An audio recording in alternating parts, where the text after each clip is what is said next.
Hoje eu vou te mostrar como vencer a procrastinação de uma vez por todas, de forma eficaz, com estratégias e com uma visão cristã também. Então fica até o final desse vídeo, já deixa seu like, se inscreve no canal para ter mais conteúdos como esse. Chega mais, meu nome é Pedro Guilherme e vamos pro vídeo. Cara, antes de mostrar soluções, nós temos que entender como é que esse problema funciona. E a procrastinação, ela acontece por 3 fatos. O primeiro deles é a falta de clareza. Quando você não tem clareza, quando você não tem algo específico que você quer fazer, você acaba adiando essa tarefa, seja ela qual for, e sempre deixa para depois. Por exemplo, você quer estudar um livro, mas aí você não sabe quando você quer terminar, quantas páginas você quer ler por dia, você não tem clareza. E aí você acaba adiando porque acha que você não vai conseguir executar justamente porque não tem um plano. E você também não se esforça para fazer esse plano. O segundo motivo que nos leva a procrastinar é a falta de motivação. Muitas vezes esperamos sentir vontade de fazer alguma coisa antes de fazer essa coisa, porque na verdade é o contrário. Porque se a gente for esperar para que dê vontade, a gente não vai fazer nunca. Por exemplo, trabalhar. Caramba, se a gente for esperar ter vontade de trabalhar, a gente não vai trabalhar nunca. Em terceiro lugar, é o medo do fracasso. Esse eu acho que é o mais forte que tem, até porque o medo do fracasso, ele não só impossibilita você de fazer as coisas que você quer por medo, mas ele também te paralisa. Paralisa seus pensamentos com relação ao que os outros vão achar de você com seu fracasso e, consequentemente, agride seu pensamento com relação ao futuro.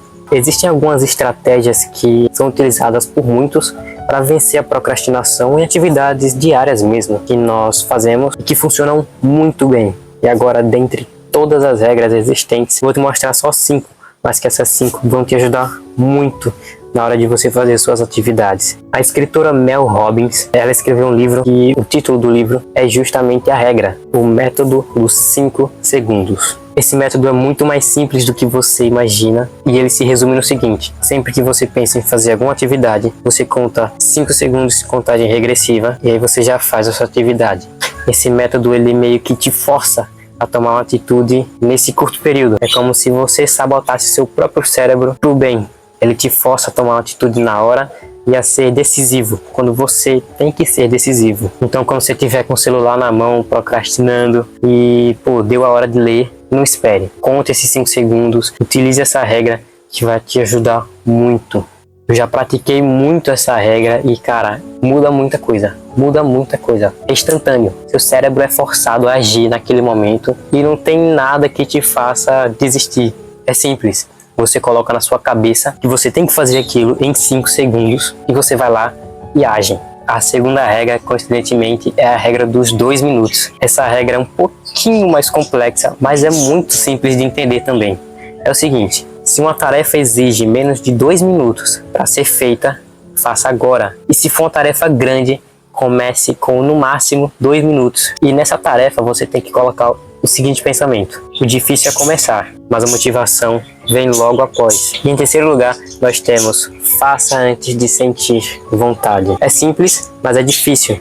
Isso se trata muito mais de disciplina do que de motivação. Fazer antes de sentir vontade exige muito mais do seu cérebro, cara. Então é difícil e exige muita disciplina. E a Bíblia, com relação a isso, diz que o preguiçoso deseja, mas não tem nada. Mas a alma dos diligentes se farta. E o que é que isso significa? Exatamente isso. Se nós formos esperar para sentir vontade antes de fazer a tarefa, antes de fazer o que nós precisamos fazer, a gente nunca vai colher fruto. Porque é aquilo que eu já tinha dito anteriormente: esperar a vontade de trabalhar para ir trabalhar não dá certo. Quem só deseja e espera a vontade chegar não colhe nada.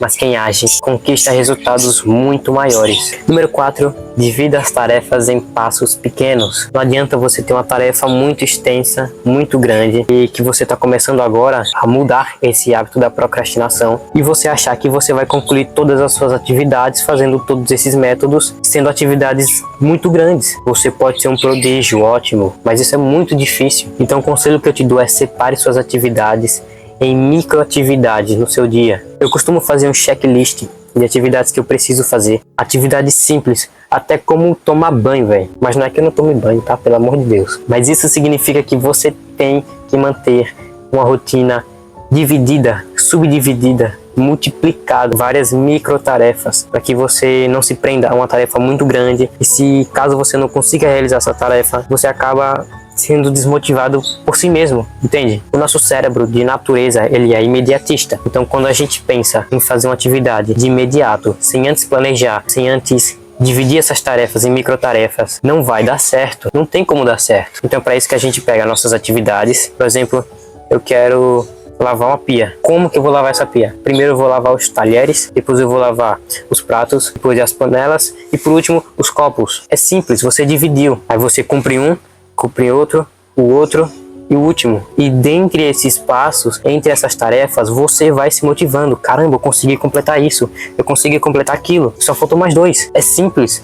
Agora, quando você se apega a uma tarefa muito grande, não tem como você se motivar no meio do caminho. Você vai falar, caramba, falta muita coisa ainda e eu não fiz nem a metade. O pensamento é muito diferente. Então esse hábito de dividir as tarefas, dividir uma tarefa em várias tarefas, facilita muito a nossa vida e muda também nosso pensamento com relação a determinadas tarefas que não vão exigir o mesmo esforço mental. Ou seja, você vai estar burlando seu próprio cérebro e vai estar te trazendo benefícios, cara. E em quinto lugar, tenha um compromisso com Deus. Exatamente. Quando nós temos um compromisso com Deus, quando nós alinhamos a nossa mente com relação àquilo que Deus quer para nós, a nossa motivação muda, a nossa disciplina muda. Lá em Colossenses 3:23 diz que tudo que a gente tem que fazer é como se fosse para Deus e não para os homens. Então, uma das razões pelas quais eu parei muito de procrastinar nas atividades que eu estava fazendo é justamente isso. Eu ainda procrastino, mas eu já procrastinei muito mais antes. Uma dessas atividades é fazer com que essa sua atividade não seja para você e não seja para as pessoas ao seu redor, seja para Deus, seja para honrar o nome de Deus, seja para glorificar o nome de Deus. E a partir daí,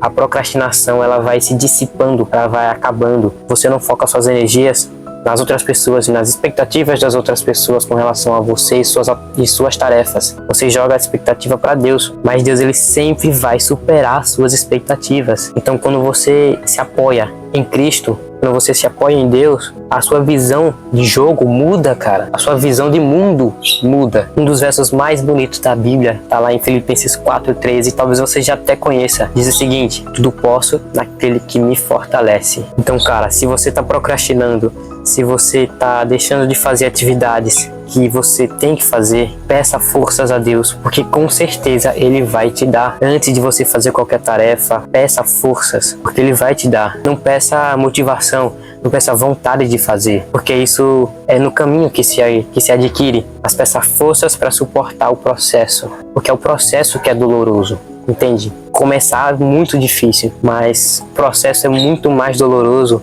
e dificultoso. E muitas vezes a procrastinação não é nem só preguiça, é uma prisão espiritual. O inimigo ele quer que você se prenda a pensamentos destrutivos e que não vão te fazer crescer. E é justamente nisso que Deus quer trabalhar em você. É esse tipo de pensamento que Deus quer mudar. Então, em resumo, além de todas essas atividades e regras que nós precisamos adotar na nossa vida para parar de procrastinar, a gente pense também em colocar Deus como centro de nosso pensamento, para que as nossas atitudes glorifiquem a Ele e a nossa procrastinação cesse de uma vez por todas. Então me diz aqui nos comentários o que é que você está fazendo para mudar, o que é que você já fez para mudar e qual desses passos aqui que eu listei no vídeo, a partir de hoje, você vai pôr em prática. Esse foi o vídeo, espero que vocês tenham gostado. Muito obrigado por ter ficado até aqui. E não esquece de compartilhar esse vídeo para alguém que precisa. Você sabe que está procrastinando e que precisa ouvir essa mensagem. É isso.